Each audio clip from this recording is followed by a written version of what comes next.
Herbert Wells. The Time Machine. Chapter 1. Introduction.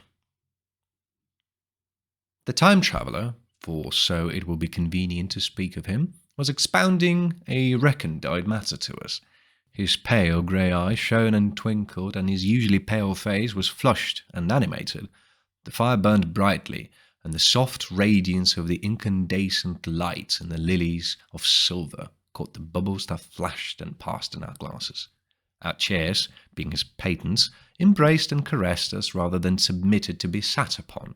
And there was that luxurious after-diner atmosphere when thought runs gracefully free of the trammels of precision. And he put it to us in this way, marking the points with a lean forefinger as we sat lazily admired his earnestness over this new paradox, as we thought it, and his fecundity. You must follow me carefully. I shall have to controvert one or two ideas that are almost universally accepted. The geometry, for instance, they taught you at school is founded on a misconception. Is it not that rather a large thing to expect us to begin upon? Said Philby, an argumentative person with red hair. I do not mean to ask you to accept anything without reasonable ground for it. You will soon admit as much as I need from you. You know, of course, that a mathematical line, a line of thickness nil, has no real existence. They taught you that? Neither has a mathematical plane. These things are mere abstractions. That is all right, said the psychologist. Nor, having only length, breadth, and thickness, can a cube have a real existence. There I object, said Philby. Of course a solid body may exist. All real things. So most people think. But wait a moment. Can an instantaneous cube exist? Don't follow you, said Philby. Can a cube that does not last for any time at all have a real existence? Philby became pensive. Clearly, the time traveller proceeded, any real body must have extension in 4 directions. It must have length, breadth, thickness, and duration. But through a natural infirmity of the flesh, which I will explain to you in a moment, we incline to overlook this fact.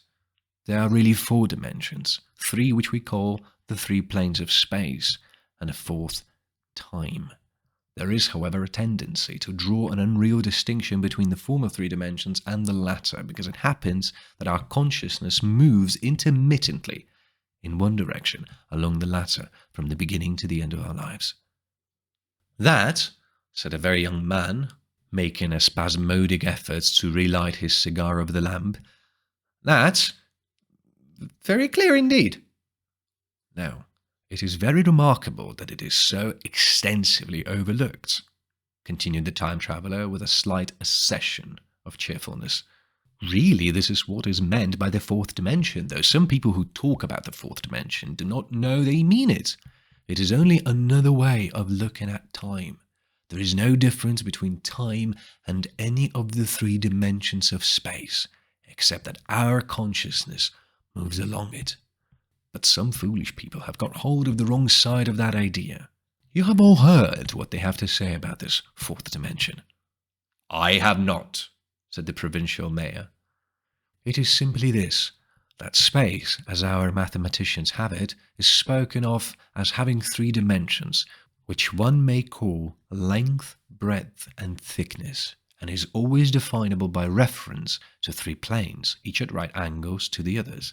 But some philosophical people have been asking why 3 dimensions particularly? Why not another direction at right angles to the other 3? And have even tried to construct a 4-dimensional geometry.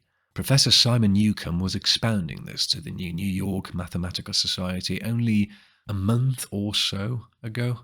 You know how on a flat surface, which has only 2 dimensions, we can represent a figure of a 3-dimensional solid. And similarly, they think that by models of 3 dimensions they could represent one of 4 if they could master the perspective of the thing. See?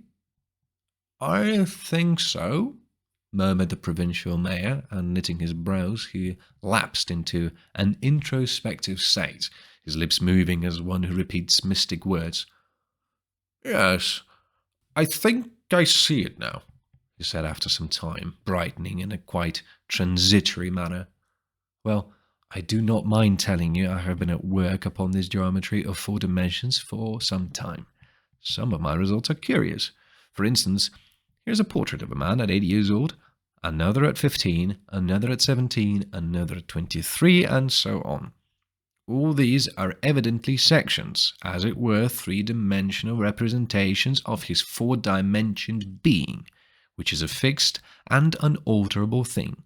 Scientific people, proceeded the time traveller after the pause required for the proper assimilation of this, know very well that time is only a kind of space. Here is a popular scientific diagram, a weather record.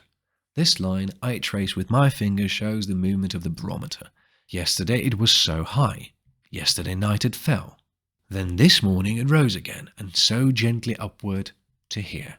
Surely the mercury did not trace this line in any of the dimensions of space generally recognized, but certainly it traced such a line, and that line, therefore, we must conclude, was along the time dimension.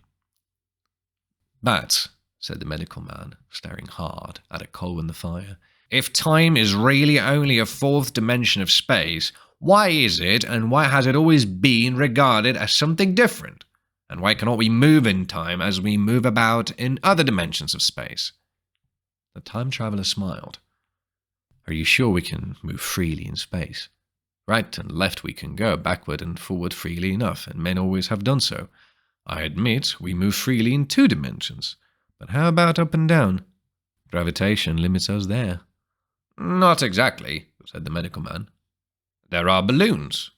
But before balloons, save for spasmodic jumping and the inequalities of the surface, man had no freedom of vertical movement. Still, they could move a little up and down, said the medical man. Easier, far easier down than up. And you cannot move at all in time. You cannot get away from the present moment. My dear sir, that is just where you are wrong. That is just where the whole world has gone wrong. We're always getting away from the present moment. Our mental existences, which are immaterial and have no dimensions, are passing along the time dimension with a uniform velocity from the cradle to the grave. Just as we should travel down if we began our existence 50 miles above the Earth's surface. But there are great difficulty in this, interrupted the psychologist. You can move about in all directions of space, but you cannot move about in time. That is the germ of my great discovery. But you are wrong to say that we cannot move about in time. For instance, if I'm recalling an incident very vividly, I go back to the instant of its occurrence. I become absent-minded, as you say. I jump back for a moment. Of course, we have no means of staying back for any length of time, any more than a savage or an animal has of staying 6 feet above the ground. But a civilized man is better off than the savage in this respect. He can go up against gravitation in a balloon. And why should he not hope that ultimately he may be able to stop or accelerate his drift along the time dimension, or even turn about and travel the other way? Oh, this, began Philby, is all... Why not? Said the time traveller. It's against reason, said Philby. What reason? Said the time traveller. You can show black is white by argument, said Philby, but you will never convince me. Possibly not, said the time traveller. But now you begin to see the object of my investigations into the geometry of 4 dimensions. Long ago, I had a vague inkling of a machine. To travel through time! Exclaimed the very young man. That shall travel indifferently in any direction of space and time, as the driver determines. Philby contented himself with laughter. But I have experimental verification, said the time traveller. It would be remarkably convenient for the historian, the psychologist suggested. One might travel back and verify the accepted account of the Battle of Hastings, for instance. Don't you think you would attract attention? Said the medical man. Our ancestors had no great tolerance for anachronisms. One might get one's Greek from the very lips of Homer and Plato, the very young man thought. In which case they would certainly plough you for the little go. The German scholars have improved Greek so much. Then there is the future, said the very young man. Just think, one might invest all one's money, leave it to accumulated interest, and hurry on ahead. To discover a society, said I, erected on a strictly communistic basis. Of all the wild, extravagant theories, began the psychologist. Yes, so it seemed to me, and so I never talked of it until experimental verification, cried I. You're going to verify that? The experiment, cried Philby, who was getting brain-weary. Let's see your experiment anyhow, said the psychologist, though it's all humbug, you know. The time-traveller smiled round at us. Then, still smiling faintly, and with his hands deep in his trousers pockets, he walked slowly out of the room, and we heard his slippers shuffling down the long passage to his laboratory. The psychologist looked at us. I wonder what he's got. Some sleight-of-hand trick or other, said the medical man, and Philby tried to tell us about a conjurer he had seen at Burslem. But before he had finished his preface, the time-traveller came back, and Philby's anecdote collapsed.